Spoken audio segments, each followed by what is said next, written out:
और चले करेंगे आज की ताजा खबर की शुरुआत उज्जैन से आ रही बड़ी खबर के साथ। अश्लील वीडियो बनाकर ब्लैकमेल करने वाले गिरोह का पर्दाफाश। एक नाबालिग समेत 6 आरोपी गिरफ्तार, एक फरार गिरफ्तार। देखिए, आरोपियों का पुलिस ने जुलूस निकाला। जिन आरोपियों को पुलिस ने गिरफ्तार किया है, पुलिस ने उनका जुलूस निकाला और इनमें एक नाबालिग भी शामिल है। 4 साल में कई लड़कियों को ये गिरोह अपना निशाना बना चुका है, शिकार बना चुका है। मामले में 4 पीड़ित आ चुके हैं सामने। चेकिंग के दौरान एक आरोपी की गिरफ्तारी से इस बात का खुलासा हुआ।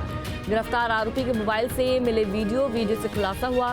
पुलिस आरोपियों को कोर्ट में पेश कर आज रिमांड मांग सकती है। ये बड़ी जानकारी आप तक साझा कर दे तो देखिए, लड़कियों को अपने ट्रैप में ये आरोपी फंसाया करते थे और देखिए उनकी वीडियो बनाते थे, उनको ब्लैकमेल किया करते थे और उसके बाद उन लड़कियों को प्रताड़ित किया करते थे। तो ये जानकारी आप तक साझा कर दे। पुलिस के हत्थे आरोपी चढ़ चुके हैं और पुलिस ने इन आरोपियों का जुलूस निकाला।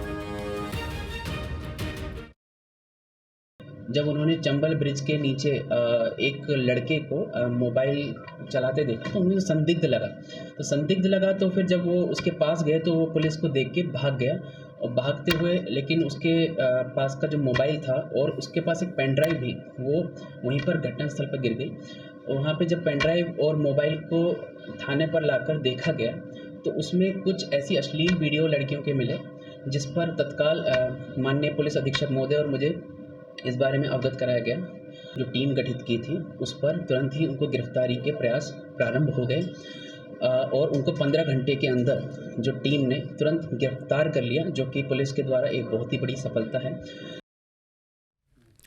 और ज्यादा जानकारी साझा करेंगे संवाददाता संदीप भमरकर हमारे साथ लाइव जुड़ चुके हैं भोपाल से। संदीप, इस पूरे गिरोह का पर्दाफाश हुआ है, लेकिन पुलिस इन तक कैसे पहुंचती है? क्या क्या अब तक पुलिस ने इनसे बरामद किया है और कैसे लड़कियों को, संदीप, ये जो युवक है आरोपी अपने ट्रैप में लिया करते थे? विस्तार से बताइए।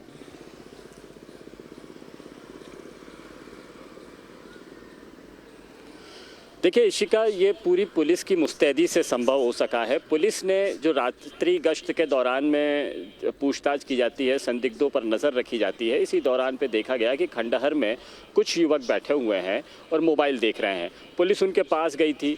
पास जाते वक्त में युवक भाग गए, लेकिन उनके हाथ से मोबाइल और एक पेन ड्राइव छूट गया। तो मोबाइल और पेन ड्राइव की जब तफ्तीश की गई, उसकी जांच की गई, तो उसमें देखा कि एक अश्लील वीडियो का ज़ख़ीरा इस मोबाइल में मौजूद है।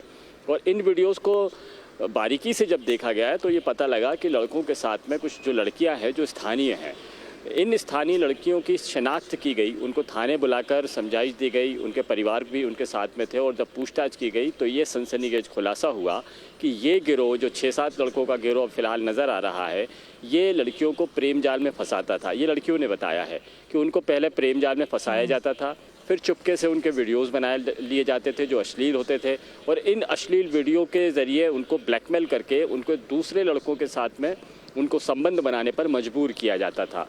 पुलिस को जब ये पूरा मामला पता लगा तो तुरंत ही आरोपियों की गिरफ्तारी के लिए प्रयास शुरू हो गए। चूँकि लड़के स्थानीय ही थे तो इनको तुरंत ही पकड़ लिया गया। 15 घंटे के अंदर ये सारी गिरफ्तारियां हुई और इसमें जो स्थानीय पुलिस है और एसपी की भूमिका बेहद गंभीर रही, संवेदनशील रही।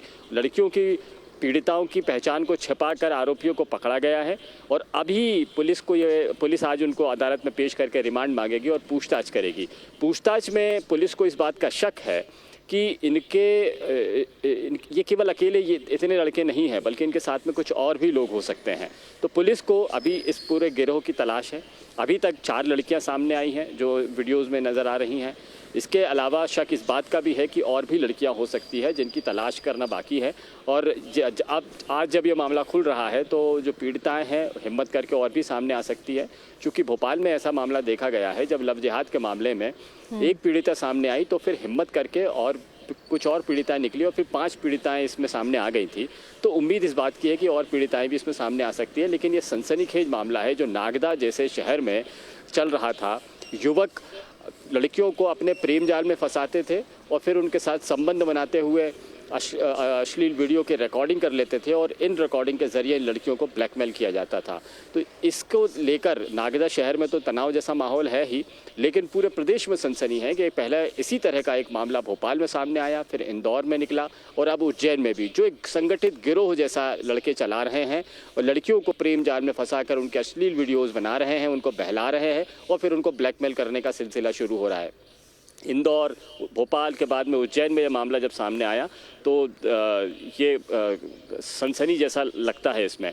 लेकिन एक बात ये ज़रूर है, भोपाल इंदौर के मामले सामने आने के बाद में पुलिस संवेदनशील है और इस तरह के मामलों की तफ्तीश बड़ी संवेदनशीलता के साथ में कर रही है। बिल्कुल, इन दोनों मामलों के बाद में इन आरोपियों को, इन लड़कों को कड़ा सबक सिखाने की आवश्यकता है ताकि इनको देखकर कोई और ऐसी हरकत फिर से कभी ना कर सके। लेकिन संदीप, इस पूरे मामले में कितनी लड़कियों को इन्होंने अपने ट्रैप में लिया है और क्या उन लड़कियों ने कभी एफआईआर दर्ज नहीं करवाई? क्या पुलिस उन तक पहुंची है, उनसे पूछताछ हुई है लड़कियों से?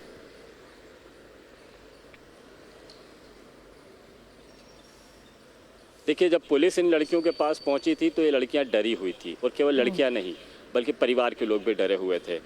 इन लोगों ने अपने आपस में कुछ सहेलियों के साथ में ये शेयर ज़रूर की थी बात, लेकिन इतनी डरी हुई लड़कियां थी कि वो पुलिस के सामने या अपने परिवार के सामने आने से भी खौफ खा रही थी।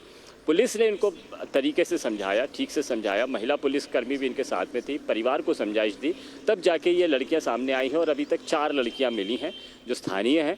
इन्होंने पुलिस में शिकायत दर्ज करा दी है, मामला एफआईआर दर्ज कर ली गई है इस पूरे मामले में और 7 में से 6 आरोपी पकड़े गए हैं और उसमें से आप आश्चर्य करेंगे इशिका कि एक नाबालिग लड़का है। नाबालिग लड़का भी इस तरह की करतूतों में शामिल था, पुलिस ने उसको भी आरोपी बनाया है और अब इन एफआईआर दर्ज करके अदालत के सामने पेश किया जाएगा इन सभी को और पुलिस की रिमांड मांगी जाएगी। आज अदालत में पेश करने का दिन है, कल इनकी गिरफ्तारी हो चुकी है, कल इनका जुलूस निकालकर शहर भर को बताया गया कि ये लड़के जो आपके आसपास में नज़र आते हैं ये गंदी करतूतों करने वाले हैं और लोगों में दहशत फैलाने वाले हैं। तो एक जो इन लड़कों के प्रति जो दहशत का माहौल था वो ख़त्म करने की कोशिश की गई है और ये खुलासा करने की कोशिश की गई है कि यदि और भी कोई पीड़ित हैं तो वो भी सामने आए, उनके पहचान को छिपाया जाएगा और यदि पीड़िताएं सामने आती हैं या ऐसे परिवार सामने आते हैं तो इन आरोपियों को और सख्त और कड़ी सज़ा भी मिल सकती है। बिल्कुल संदीप, जुलूस निकालना ज़रूरी भी हो जाता है क्योंकि इन लोगों के अंदर पुलिस प्रशासन का डर होना बहुत ज़रूरी है, कानूनी व्यवस्था का डर होना बहुत आवश्यक है। बहुत बहुत शुक्रिया संदीप आपका जानकारी साझा करने के लिए।